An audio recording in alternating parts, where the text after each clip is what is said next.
Disclaimer, mid-review, I did skip the Gunther and Goldberg segment by mistake. But I remembered it after the end of the main event, so I don't skip it. It is at the end of the video, but I'm just giving you that disclaimer now. Into the review we go. Triple H is approaching end of days Vince McMahon level of booking. It doesn't make sense. Make it make sense. Make anything make sense. That's going to be a theme of this show, because we're going to review Monday Night Raw, and that is going to be a running theme of this show. Triple H's booking, he's not a long-term booker. He just doesn't know what he's doing, and he's taking ages. Not because he's planning it ahead of time, because he doesn't know what he's doing. So I don't want to hear long-term booker anymore. So let's get into the Raw review. Raw kicks off with Liv and Dom, and already this is an L. This is an L. Dom has lost every bit of aura. He's even lost his heat. It sounded like they were pumping in booze for him. It didn't sound legit, but I don't know. Tinfoil hat. This promo was garbage. Liv Morgan came out and talked about Nikki Bella. She talked about how Nikki mentioned the women's division without naming her, and then now Nikki Bella's beat up and she's watching Liv on her TV screen at home. She says she's the greatest world champion, women's tag champion, because she's won it 4 times. She's the only one to do it. She wants the world title, and finally, Io Sky, the world champion, has come out. Now, a few problems with this, because to credit to Io, this was her best promo to date. Obviously, appreciate English as her second language, but this was her best promo to date. It was quite simple, but she said she's disrespectful.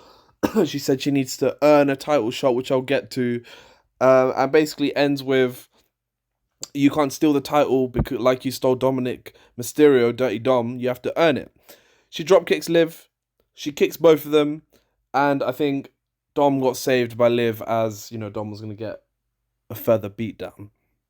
Now, why are we doing this to Io? Because look, SmackDown banged because you had people who could cut a promo, you got them to cut promos. You had people who could wrestle, you got them to wrestle. Io Sky won the world title before Mania, and I'm pretty sure the only thing she's done since Mania is that Mania match. She ain't had a match, she ain't been on a pay-per-view, she ain't defended the title. She can wrestle, she's an incredible wrestler. Why isn't she wrestling? English is a second language, and you've got her backstage cutting promos. You've got her in the ring cutting promos with Liv Morgan. Why? Why didn't you cater to the people's strengths? That doesn't make sense. Another thing that doesn't make sense. Why is Liv Morgan, not that I'm a Liv Morgan stan like a lot of these Thirsty brothers are, why does she have to earn a title match? Why is she being told she has to earn a title match when Gunther can lose a world title, beat up an announcer, and then just get a title match for no reason? When Roman Reigns, he came back after a 4-year title reign and never got a rematch. Cody Rhodes, he came back after a one-year title reign, didn't get a rematch when he pinned John Cena last week, and now he has to earn his way through King of the Ring. Yet Seth Rollins can just get a title match just by getting Paul Heyman to ask Jey Uso, while Sami Zayn can get offered a title match because Paul Heyman has these magical powers that gives him the power to do so, while Gunther can just get a title match. Now Liv has to earn it. Jey Uso just lost his title match, and unlike Gunther, he's now in King of the Ring. So how does it make sense? There's no consistency. There's no one explains anything. Why? I'm gonna ask for a title match. How about that? I'm going to train to become a professional wrestler, and I'm going to go to Monday Night Raw, and I'm going to ask for a title match. How about that? And I should get it. This makes no sense. Next, we have a first round Queen of the Ring. Was it first round? I think it was. Queen of the Ring qualifier. And this was garbage. The lineup was Asuka, Raquel, Stephanie, and Ivy. Now, I watched this match with no heat, with no anticipation, because I thought it was pretty obvious to me that Stephanie Vaquer was going to win this match given the lineup. Rhea cost Raquel Rodriguez the match, and Asuka pinned Raquel to get the win. A returning Asuka, great to see her back. But why is she getting this win? We were pushing Stephanie to the moon, it seemed like. Then she lost Money in the Bank, and now the next Monday, she's now didn't even get through the first round of Queen of the Ring. Could she not have done with a little semi-final or a final and a loss there? Who we pushing? We pushing an end of her career Asuka. We pushing Stephanie, who just got promoted to from NXT. Makes no sense. Again, Vince level booking. Now we've got JD Madonna asking Dom backstage. We've got the Judgment Day, which doesn't want to end. The trash Judgment Day, which is way overstaying its welcome. Asking Dom why he's facing AJ Styles when he wanted to go after the tag titles. Oh, what? You mean the tag titles that you held for like 6 months and didn't defend? Yeah, I'm sure you want that. Um, Dom said, "Oh well, Finn was meant to, for Finn wanted to help JD, and Dom said, well, you were meant to take out AJ a few weeks ago, so it didn't really go so well. So you stay back." Dom kind of taken the leadership role almost. Finn wasn't happy, but then he kind of said, "All right, fine, I will. But then maybe you should go help him or something like that. Who cares? Who cares? Just end this. End this." Dominic Mysterio has fallen off a cliff since winning the IC title. He's been thrown into random IC title matches. What, Penta? Then he's faced Penta like multiple times in non-title matches. He's had no promos. He's had no storylines. He's just being like he's just Liv Morgan's pet at this point, and that's it. He's done nothing. He's had a couple backstage segments with JD, but what's new about that? What's new about that? There's nothing. Maybe this will go somewhere, but I've said that multiple times, and it never does, and it never ever does. How in this 6 months we've flopped Gunther, we've flopped Dominic. Obviously, Finn's in the mud. He's been in the mud for ages. Gunther has lost his aura too. Obviously, he won the world title back, but he tapped out. Fans are chanting, "You tapped out" to him every time he comes out. He beat up an announcer and didn't even look strong doing it. We flopped. Raw's cooked. Everyone on Raw is cooked. We flopped Drew McIntyre in the past 6 months as well. LA Knight, we're just going to let him miss opportunity after opportunity until, the fans stop caring about him, it seems. They released R-Truth. They brought him back. We flopped the Cena heel run, Cena's final run. We've got 6 months of Cena left. We're flopping everything. What's good? What is being run well other than, you put CM Punk on a mic? We flopped Seth Rollins and this whole heel turn. That was a whole waste. Roman's been nerfed completely. What are we doing? There's very little to enjoy, or there's very little progress being made. Jey Uso looked terrible as a world champion. Absolutely terrible. They could have booked him well as an underdog, and I think what they did, the booking, nothing on Jey, but the booking just highlighted the fact that he was a mid-carder who won a world title. They didn't make him... It looked like he didn't fit there. And that is not a good title reign. Damian Priest came out of the title reign looking pretty good, I think. But this... Man, 2025 is... This is terrible, bro. Then we have AJ Styles versus JD. Solid match. Didn't last too long. AJ got the win off a Styles clash.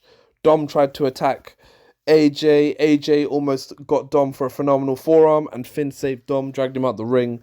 That's all there is to say about that. It's the same stuff with the Judgment Day. There's nothing happening. Judgment Day died after Rhea and Damian left.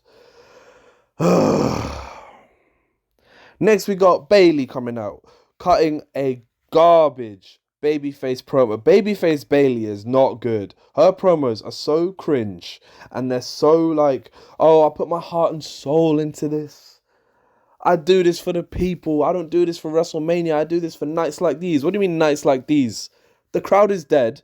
You're in like some dead city on a meaningless Monday Night Raw. What do you mean you do it for nights like these instead of WrestleMania? How does that make sense?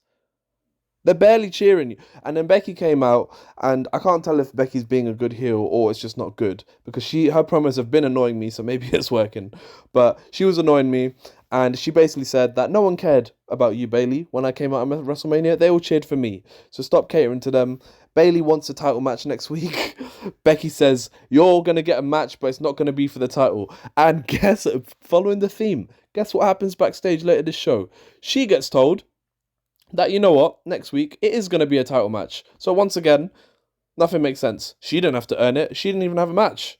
She came back on Attack Becky last week. She had cut a promo today, and now she's got a title match. Meanwhile, everyone else has to earn it.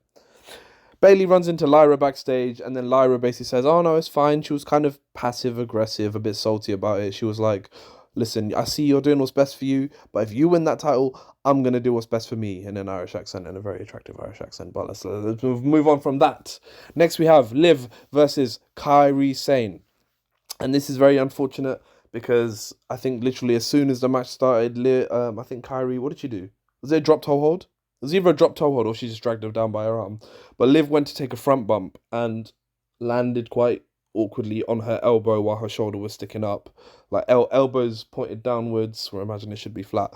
And her shoulder popped out a socket and looks like it got dislocated, and the match was over. Kairi won. Yes. Sorry to hear it. Hope to see Liv back soon. And, wish her a speedy recovery. Them ones there. Next, we have Karrion Kross backstage with Sami Zayn once again. And once again, the same old stuff. He tells Sami that he basically gets under Sami Zayn's skin and says, listen, you've got semi-final with Randy Orton next week. Randy's going to beat you on SmackDown. And he's going to go on to become a 15-time world champion. While you go on to do absolutely nothing. Sami Zayn finally snapped a little bit and he said, why do you do this? Because we're asking the same question. Why do you do this? You talk the talk. You don't do anything because you know if you actually went out to the ring, you would lose. Which is true. It's the same question I'm asking. The same question everyone else is asking. He said, you're not like me where I lose and I get back up and up and up and up. And he said, after King of the Ring, Karrion Kross is finally going to get this match with Sami Zayn. I kind of hope this is on a pay-per-view because if you're going to try and build Karrion Kross, at least give him some kind of... If after all this talk, after months and months of him just like interrupting Sami Zayn promos and trying to manipulate him, they just have a meaningless match on Raw, meaningless heatless match on Raw. Just put it on a pay-per-view. Then maybe, you might elevate Kross a little bit. But, hopefully that happens because these pay-per-views have relatively meaningless matches anyway. But at least this one, if you're going to do that, this is a non-title match. We've got Sami Zayn there. If you want to just do it there. Just do it Saturday night's main event or better, whatever the hell's after that. Let's see where that goes. Hopefully Karrion Kross wins, otherwise this is all pointless again. This is where I start to get pissed off. So next we have, is this the main event? Are we at the main event? What the hell happened on this show? How are we at the main event already? Nothing happened. Did I miss something? Anyway, next we got main event. Main event, Jey Uso coming out for his Fatal 4-Way first round King of the Ring qualifier. And this man came out yeeting again. He came out yeeting, full of energy, yeeting with the fans, yeeting with the kids, doing the full entrance, but, some people would think that, look how happy he is. Almost like he didn't lose a world title last week.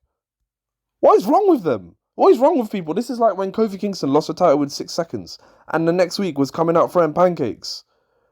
Come on, man. Now, I don't believe in him. Now I think he's a joke, man. Thank you, WWE. That's your booking. You couldn't have stopped with the yeeting and the merchandise and, the catering and then making it look like it's really fun. And what, for 1 week of storytelling? He couldn't have been slightly annoyed coming out? He lost the world title that he worked like 15 years to win? He came out yeeting. I can't be asked anymore, man. I can't be asked. I hate stuff like this. Look how Kofi Kingston's stock dropped after he threw pancakes after losing the title in 6 seconds. But yeah. Main event, King of the Ring, Uso, Rusev, Sheamus, Bronson Reed. I didn't really like this match. I think it was quite slow. There were not really any memorable spots. A lot of the match was, unlike the Fatal 4-Way on SmackDown last week with Randy, Alistair, Hayes and Knight. Unlike that one, this was a lot of, kind of singles match on the inside, singles match on the outside. They switched partners, singles match, singles. It was kind of like that. But it did pick up some pace at the end. We had a lot of strikes between all 4 members interacting at the end, which was decent. Picked up some pace. Now, Sami Zayn got attacked by Braun Breaker, assuming he wants to help Bronson Reed get the dub. Penta attacked Braun Breaker. So this started to get a bit messy. Penta's then started attacking Braun Breaker which is good. I like to see that things matter and things have consequences because these guys have been beating everyone up and people should be getting annoyed. You can't just ignore it. So I'm glad they seem to have some ops now, finally. Bit of continuity. Never hurt anyone. Penta attacks Braun Breaker. Now, I think Bronson Reed was going for a tsunami. And then LA Knight showed up, threw Bronson off the turnbuckle. I'm guessing, Bronson attacked Knight at Money in the Bank. Breaker attacked Penta at Money in the Bank. So it's all, coming back to bite him. He missed the tsunami. He got dashed off the turnbuckle. Jey Uso gets up. Frog splash. Oh no, spear. Frog splash. Another frog splash. And Jey Uso gets the W. Oh, I missed something. Oh, wait.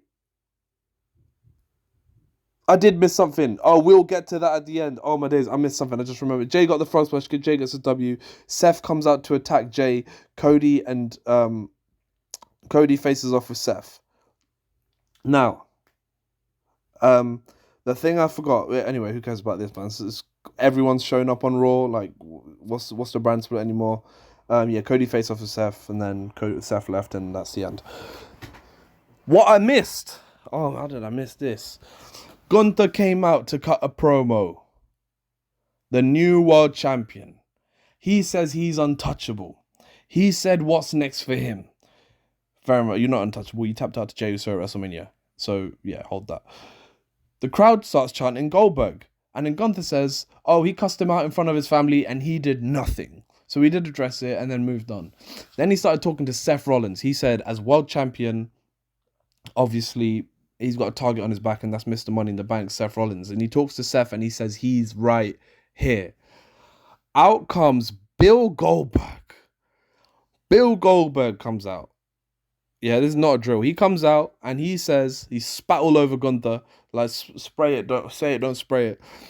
He said this started in Atlanta, Georgia, at Bad Blood when Gunther called him out, and it ends there. Saturday night's main event, you're next. And that's the end of that segment. Now, let me tell you the level of Vince booking that this showed to me.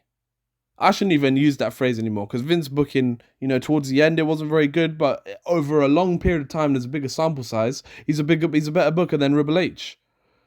But yes, this is that kind of booking, man.